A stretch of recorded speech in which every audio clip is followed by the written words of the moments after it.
આવેલા ધરોઈ ડેમની જળ સપાટી 670.61 ફૂટ પર પહોંચી, જે તેની કુલ સંગ્રહ ક્ષમતા 83.43% છે। હાલ ડેમમાં પાણીની આવક 9,930 ક્યુસેક અને આવક 14,652 ક્યુસેક છે। ડેમના 4 દરવાજા ખોલવામાં આવ્યા, જેમાં 2 દરવાજા 2 ફૂટ અને 2 દરવાજા 3.5 ફૂટ ખુલ્લા છે, જેથી પાણીનું નિયંત્રણ થઈ રહ્યું છે। ડેમના 9,930 ક્યુસેક પાણીની આવક છે। ધરોઈ ડેમના 2 દરવાજા 2 ફૂટ ખોલવામાં આવ્યા છે।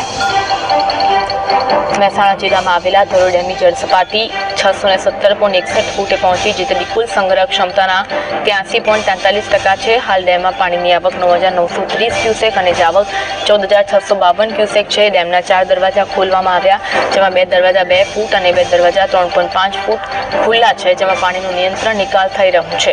આ અંગે વધુ વાત કરીશું। સંકેત ફોન લાઈન પર જોડાયા છે। સંકેત, હાલની અપડેટ જણાવશો?